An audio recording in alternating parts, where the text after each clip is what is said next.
बिस्मिल्लाहिर्रहमानिर्रहीम। Dear students, अस्सलाम वालेकुम। उम्मीद करता हूँ कि आप सब खैरियत से होंगे। डियर स्टूडेंट्स, आज का जो टॉपिक है वो हमारा जनरल असेसमेंट पर रहेगा। प्रीवियस लेक्चर में हम इसके सेक्शन को देख कर आए हैं। सेक्शन 61 देखा, 62, 63 और 63 पर भी हम बहुत बात कर चुके हैं, उसको देख चुके हैं। तो आज जिस सेक्शन के बारे में हमने डिस्कस करना है वो सेक्शन है 64। सेक्शन 64 में वो क्या बताएगा, अब हम इसको ज़रा डीपली देखेंगे। तो लैंड रेवेन्यू एक्ट 1967 में जो जनरल असेसमेंट जो हम पढ़ रहे हैं उसका सेक्शन 64 बता रहा है कि ड्यूरेशन ऑफ असेसमेंट, यानी असेसमेंट का दौरानिया कितना होगा। बिल्कुल सादा सी बात है। आइए अब ज़रा इनको देख के पढ़ते हैं। The board of revenue shall when confirming an assessment under subsection 1 of section 63 fix a period of time for which the assessment shall remain in force। अब इस पॉइंट में वो एक सादा सी बात करता है कि बोर्ड ऑफ रेवेन्यू ही तयन करेगा कि कितने अरसे तक असेसमेंट बाकी रहेगी, या वो जो असेसमेंट की गई है वो कब तक रहेगी। वो उसका फैसला जो होगा वो बोर्ड ऑफ रेवेन्यू ही करेगा। मसलन बोर्ड ऑफ रेवेन्यू ने असेसमेंट कर दी है, अब ये कितने अरसे तक नाफिजुल अमल रहेगी उसका तयन बोर्ड ही करेगा। उम्मीद करता हूँ आप इस पॉइंट को अच्छे से समझ चुके होंगे। एक दफ़ा फिर से बताता चलूँ। पॉइंट नंबर 1 में वो यही बताता है कि असेसमेंट का तयन बोर्ड ऑफ रेवेन्यू ही करेगी। कब तक, कितने अरसे तक नाफिजुल अमल रहेगी, कब तक इसने इन्फोर्सेबल रहना है, इसका तयन सिर्फ बोर्ड ऑफ रेवेन्यू ही करेगा। अब हम आते हैं पॉइंट नंबर 2 में। पॉइंट नंबर 2 में वो क्या कहता है, the period fixed under subsection 1 shall be 25 years।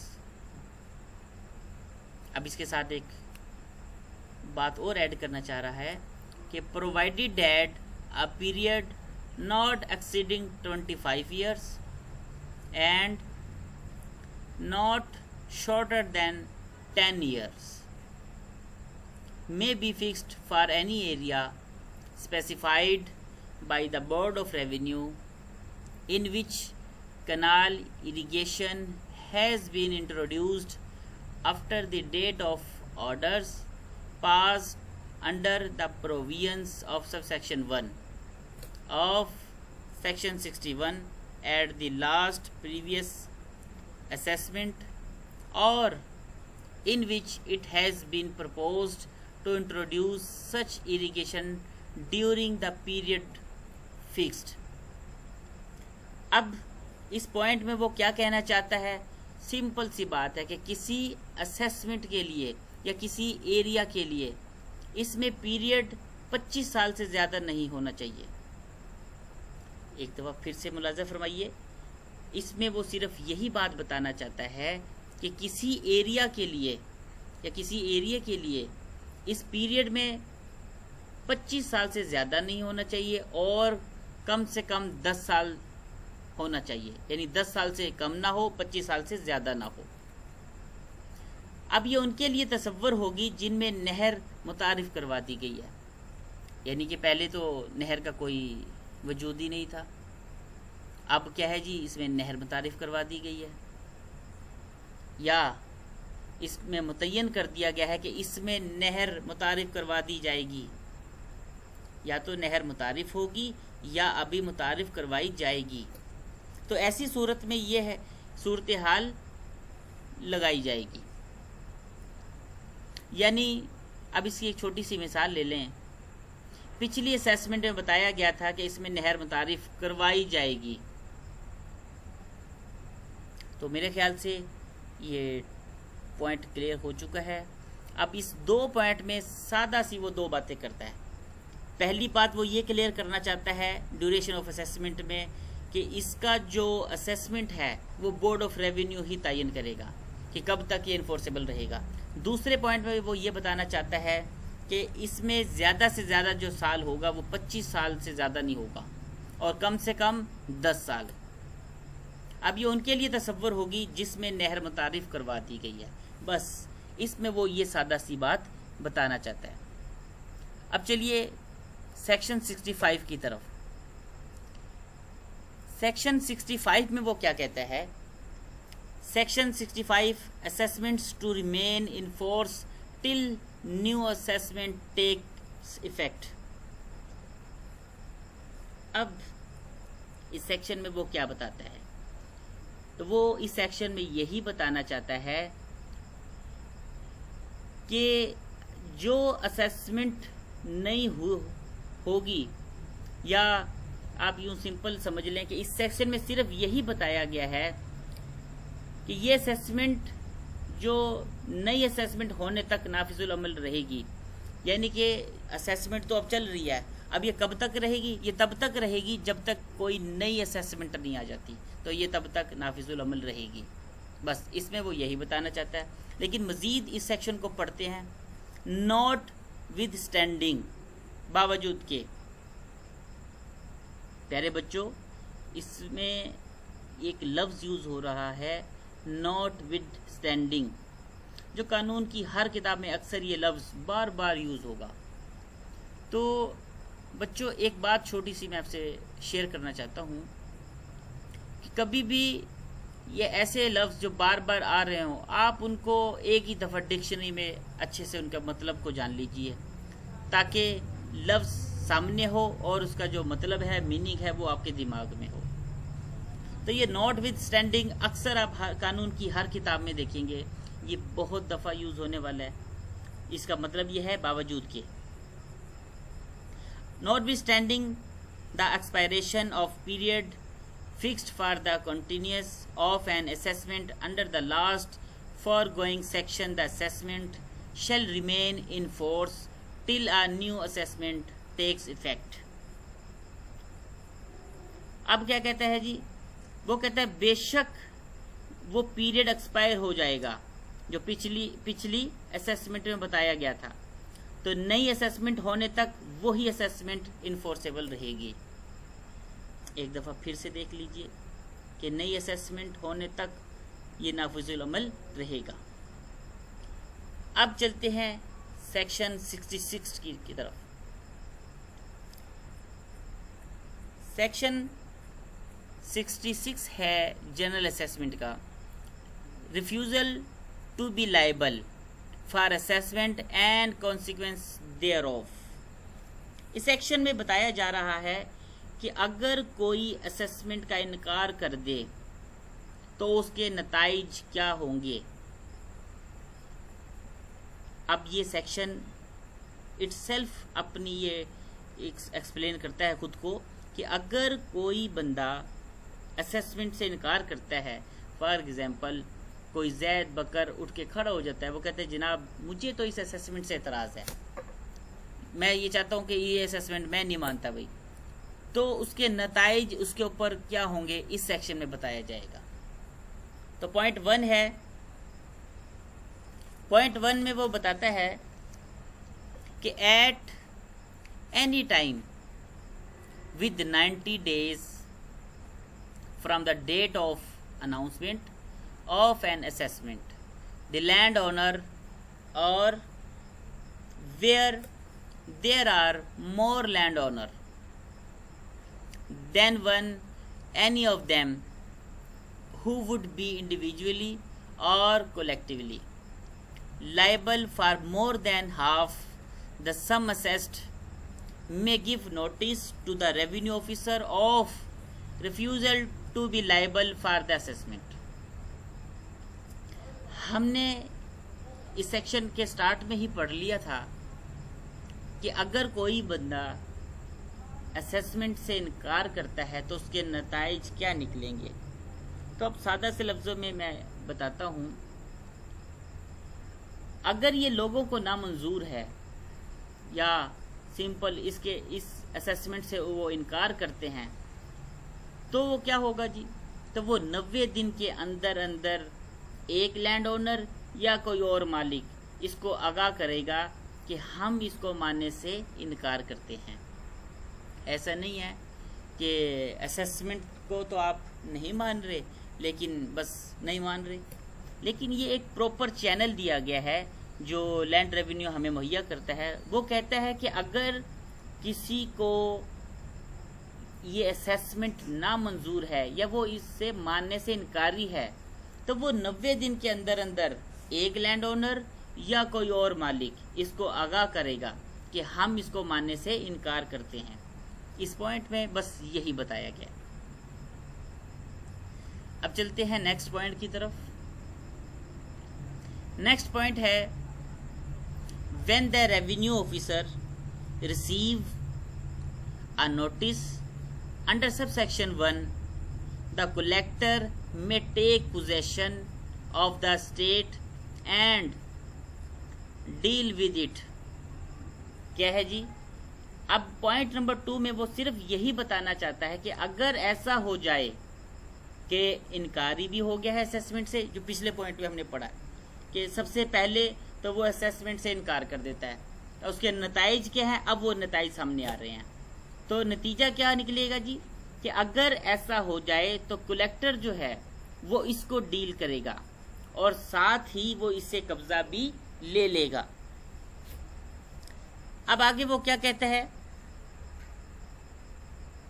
As nearly as may be as if annulment of assessment thereof had been ordered as a process for the recovery of an area of land revenue due thereon। अब point 3 है, लेकिन point 3 से पहले हम इस बात को clear कर लेते हैं कि पहले तो बता दिया गया कि अगर कोई बंदा असेसमेंट से इनकार करता है तो उसके नताइज क्या है जी, वो जो कलेक्टर है वो इसको खुद डील करेगा और साथ ही क्या कर लेगा जी, इससे कब्जा वापस ले लेगा। और साथ ही वो ये भी कहता है कि उनके ऊपर जो मालिया है और जो कुछ भी उन्होंने देना है उनको अनल करने के लिए यानी सिफर करने के लिए वो ज़मीन को अपने कब्जे में ले लेगा और वो जो भी डिस्पोज ऑफ करेगा वो कलेक्टर करेगा। बस इस पॉइंट 2 में वो यही बताना चाहता है। एक दफ़ा फिर समझिए कि सिंपल पॉइंट नंबर 2 में वो यही बताना चाहता है कि अगर ऐसा हो जाएगा तो कलेक्टर इसको डील करेगा और साथ ही वो इसे कब्जा भी ले लेगा। और साथ ये भी कहता है कि उनके ऊपर जो मालिया है, जो कुछ भी उन्होंने देना है, उनको अनल करने के लिए यानी सिफर करने के लिए वो ज़मीन को अपने कब्जे में ले लेगा और जो भी डिस्पोज ऑफ करेगा वो कलेक्टर करेगा। अब आते हैं पॉइंट 3 की तरफ। While the state is in the possession of the collector, the land owner और land owner shall be entitled to receive from government and allowance to be fixed by the Board of Revenue, which shall not be less than 50 or more than 75% of the net income realized by government from this state। अब point 3 में वो ये कहता है कि जब वो government के कब्जे में होगी या गवर्नमेंट के कब्जे में चली जाएगी तो ये प्रॉपर्टी लैंड ओनर जो है वो उस नेट इनकम का 25% और 75% लेने का हकदार होगा। यानी जब एक प्रॉपर्टी है वो गवर्नमेंट अपने कब्जे में ले लेती है तो क्या है जी, ये प्रॉपर्टी तो लैंड ओनर जो है वो उस नेट इनकम का 25% और 75% लेने का हकदार होगा। वो इनकम जो गवर्नमेंट ने एक्सेस की है, अब हम अगर सादा लफ्ज़ों में ये बात करें कि जब किसी ने वो असेस जो उसके ऊपर रेवेन्यू असेस हुई थी वो देने से इनकार कर देता है, तो इसको अनल करने के लिए गवर्नमेंट उसको अपने कब्जे में, अपनी तहवील में ले लेती है, और ऐसी सूरत में वो उसको आधी इनकम जो उसने असेस की थी उसमें आधी इनकम लैंड ओनर को दे देगी, यानी 25% या 75%, यानी 2/3 इसमें जो है वो दे दी जाएगी, और वो उसका हकदार भी है कि 50% ले ले। तो डियर स्टूडेंट्स, इन 3 पॉइंट्स में वो 3 ही बातें कहते हैं। अब ज़रा ध्यान से सुनिए कि पहली बात तो वो ये कहना चाहता है कि अगर कोई बंदा असेसमेंट से इनकार कर देता है तो उसके नताइज क्या निकलेंगे। तो उसके नताइज क्या आते हैं जी, वो 90 दिन के अंदर अंदर लैंड ओनर या कोई और मालिक उसको आगाह करेगा कि हम इसको मानने से इनकार करते हैं। और पॉइंट 2 में वो सिंपल ये बताता है कि अगर ऐसा हो जाएगा तो कलेक्टर जो है वो इसको डील करेगा और साथ ही वो इससे कब्जा भी ले लेगा। और साथ ही वो ये भी कहता है कि उनके ऊपर जो मालिया है और जो कुछ भी उन्होंने देना है उसको अनल करने के लिए वो ज़मीन को अपने कब्जे में ले लेगा, और वो जो भी डिस्पोज ऑफ करेगा वो कलेक्टर ही करेगा और कोई बंदा नहीं कर सकता। अब पॉइंट 3 की तरफ हमने सिर्फ एक ही सादा बात की, वो ये कि जब गवर्नमेंट अपनी तहवील में वो ले लेती है और ये प्रॉपर्टी, तो लैंड ओनर जो है वो उस नेट इनकम का 25% और 75% लेने का हकदार होता है। तो वो इनकम जो गवर्नमेंट ने एक्सेस की होती है, अब हम इसको सादा लफ्ज़ों में अगर दोबारा से बात करें तो जब किसी ने वो असेसमेंट जो उसके ऊपर रेवेन्यू असेस हुई थी वो देने से इसने इनकार कर दिया है, तो उसको अनल करने के लिए गवर्नमेंट ने उसको अपने कब्जे में ले लिया, और ऐसी सूरत हाल में वो इसको आधी इनकम जो उसने तयन की थी उसको, उसमें आधी इनकम लैंड ओनर को दे दी जाएगी, यानी 25% या 75%, यानी 2/3 इसमें दे दी जाएगी जिसका वो हकदार था। ये है सेक्शन 66। अब आते हैं सेक्शन 67 की तरफ। डियर स्टूडेंट्स, उम्मीद करता हूं कि आप मेरी बातों को तवज्जो से सुन रहे होंगे और साथ साथ समझ भी रहे होंगे। तो इसके लिए ज़रूरी है वो ये है कि आप एक छोटी सी डायरी बना लें, नोट्स बना लें। नोट्स बने बनाए भी मिल जाते हैं, लेकिन बच्चों वो नोट्स जो आप अपने हाथों से बनाएंगे वो सारी उम्र के लिए आपके लिए एसेट बन के रहेगी। देखिए, कानून कभी भी रट्टे से नहीं आता, कानून की समझ हमेशा प्रैक्टिस के साथ ही आती है। वो आपने अक्सर सुना होगा कि मैथ एक सब्जेक्ट है, उसको आप 1000 दफ़ा कह रहे हैं जी ठीक है जी ये सवाल भी आता है, ये जवाब ये भी आता है, वो भी आता है, लेकिन जब आप अपने हाथ से गुजारते हैं तो उसमें कहीं ना कहीं आप या तो फार्मूले में गलती कर बैठते हैं या आप उसका जवाब ठीक से नहीं निकाल सकते। तो इसका जो रिज़ल्ट है वो क्या आता है, 0 आता है। तो ये कानून भी कुछ इसी तरह से है कि जितनी प्रैक्टिस आप अपने हाथ से करेंगे उतने ही आपके अंदर निखार आता चला जाएगा। तो बच्चों, उम्मीद करता हूँ आप इस बात को मद्देनज़र रखते हुए डीप स्टडी भी करेंगे और इसको समझने की कोशिश भी करेंगे। अब हम बात करते हैं सेक्शन 67 की। सेक्शन 67 जो है उसमें वो बताना चाहता है कि distribution of the assessment of an state over the holding comprised therein. State की जो असेसमेंट होती है उसकी जो तकसीम होती है उस ज़मीन के ऊपर जो कुछ भी होल्डिंग है, जो कुछ जितने भी होल्डिंग्स हैं वो सब पर बराबर तकसीम होगी। क्या बताना चाहता है जी? स्टेट की जो असेसमेंट होती है उसकी जब तकसीम होती है तो उससे पहले देखा जाता है कि उस ज़मीन पर जो भी होल्डिंग है वो सब पर तकसीम होगी, जितने भी हिस्सेदार हैं, जितने भी जो भी है वो सब पर बराबर तकसीम होगी। तो चलिए अब हम इसको देखते हैं कि ये सेक्शन क्या बताना चाहता है। पहले में तो उसने खुद ही बता दिया है कि उस ज़मीन के ऊपर जो कुछ भी होल्डिंग्स हैं वो सब पर तकसीम होगी। तो पॉइंट 1 क्या कहना चाहता है? If the assessment announced under section 61 is the whole or in part a fixed assessment of an estate for a term of years, the revenue officer shall, before the date on which the first installment thereof becomes payable, make an order distributing it over the several holdings comprised the estate and make and।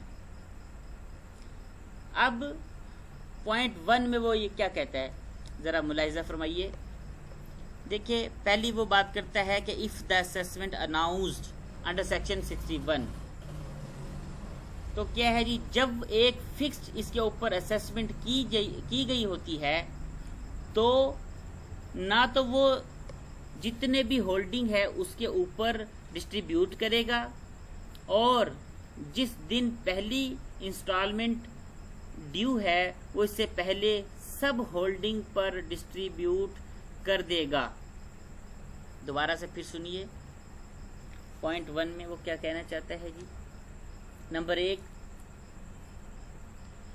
कि वो जब एक fixed जो इसके ऊपर assess की गई है, ना तो वो जितने भी होल्डिंग्स हैं इसके ऊपर डिस्ट्रीब्यूट करेगा, बल्कि उसी दिन पहली इंस्टॉलमेंट जो उसके ऊपर ड्यू है उससे पहले वो सब होल्डिंग्स पर डिस्ट्रीब्यूट कर देगा, और किसके हिस्से में कितनी इंस्टॉलमेंट आती है और जिसके हिस्से में जितनी भी इंस्टॉलमेंट आएगी उसकी वो अनाउंसमेंट भी साथ ही कर देगा। ऐसा नहीं होगा कि आज इंस्टॉलमेंट करनी है तो आप लड़ाई करके बैठे हो कि भाई कितनी, हमें तो पता ही नहीं था कि किसके हिस्से में कितनी इंस्टॉलमेंट आती है। तो इसका तयन पहले ही कर लिया जाएगा, जिसके हिस्से में जो आएगी वो तमाम होल्डिंग्स पर बराबर तकसीम कर दी जाएगी। अब उसकी अनाउंसमेंट भी वो साथ ही कर देगा। पॉइंट 2 देखिए, the collector may for sufficient reason make an order revising that record at any time while the assessment continues to be in force and publish the record so revised। अब क्या है जी? अब अगर कोई रिकॉर्ड इसमें revise होती है तो वो इसको पब्लिश भी करेगा। ऐसा नहीं है ना कि आज जो रेट है या शरह है टैक्स की वो है 25%, लेट अस सपोज, और हम कहते हैं जी नहीं आज तो अब तो 40% के हिसाब से चार्ज की जाएगी। तो ऐसा नहीं होगा। जब भी कोई रिकॉर्ड रिवाइज होता है तो वो उसको पब्लिश भी करता है। और इसमें वो एक सादा सी बात कहता है कि कलेक्टर किसी भी टाइम, इसमें बस सिंपल एक बात बताई गई है कि कलेक्टर किसी भी टाइम इसको रिवाइज कर सकता है। क्लियर? अब आते हैं हम पॉइंट 3 की तरफ। पॉइंट 3 है, if the assessment announced under section 61 is in the form of rates chargeable according to the results of each year or harvest, a revenue officer shall from year to year or from harvest to harvest, as the condition of the assessment may require. Make and publish not later than 1 month before the first installment or the land revenue falls due, a record of the amount payable in respect of each holding. अब बड़ी सादा लफ्ज़ों में वो क्या बताता है कि वो सिंपल बताएगा कि अब असेसमेंट कैसे होगी जी। वो ये कहता है कि अब इसमें कटाई से कटाई तक भी हो सकती है, यानी कि मौसम पर भी कर सकता है, या 2 साल बाद भी कर सकता है, या हार्वेस्ट टू हार्वेस्ट है, या फिर 2 ईयर का गैप भी डाल सकता है कि जी हर 2 साल बाद दी जाएगी। अब लैंड रेवेन्यू जो ड्यू है इस पर, तो वो 1 माह के लिए कार्रवाई मुकम्मिल कर देगा, 1 माह पहले ही कार्रवाई को मुकम्मिल कर देगा। बच्चों, जर्नल असेसमेंट के इस सेक्शन में वो 3 ही बातें करते हैं। दोबारा से फिर ज़रा तवज्जो से सुनिए कि सेक्शन 67 में उसने जो बात की कि सिंपल जो असेसमेंट होगी, जो उसकी तकसीम होगी, वो उसके ऊपर जितने भी होल्डिंग्स होगी सबके ऊपर बराबर तकसीम होगी। ये बात तो हमने मोटी मोटी समझ ली।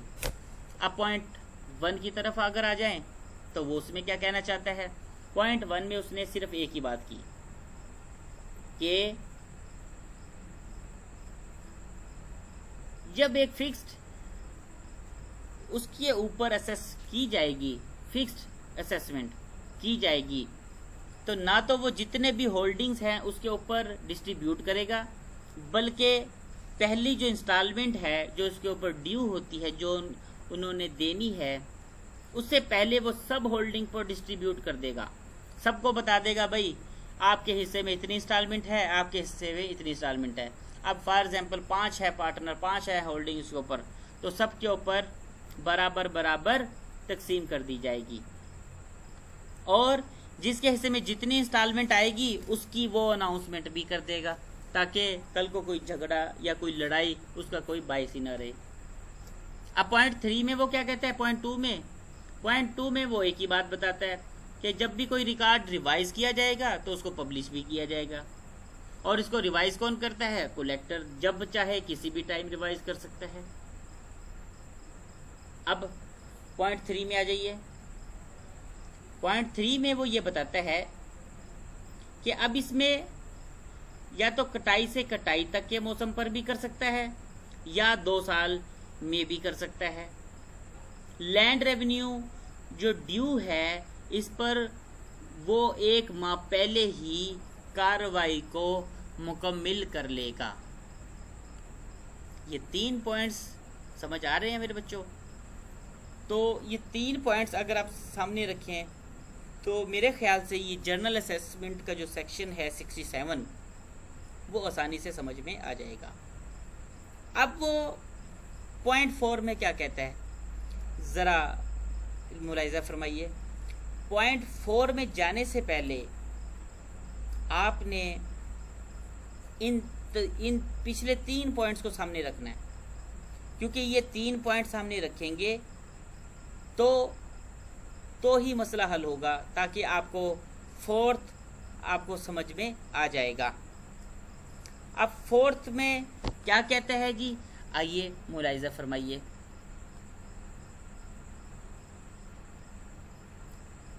फोर्थ में है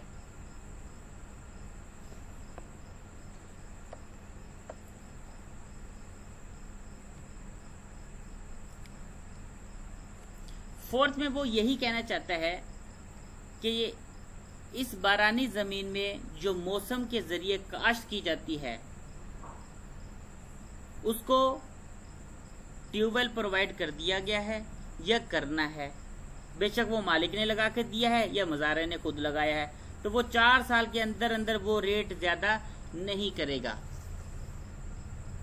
अब अगर इसकी एक्सप्लेनेशन में जाएं तो वो ये कहा गया है कि इन ज़मीनात को बारानी ज़मीन समझा जाएगा जिसमें नहरी निज़ाम नहीं होता है, यानी एक्सप्लेन में वो क्या कहता है कि उन ज़मीनात को बारानी ज़मीन समझा जाएगा जिसमें नहरी निज़ाम नहीं होता है। अल्लाह हाफिज़।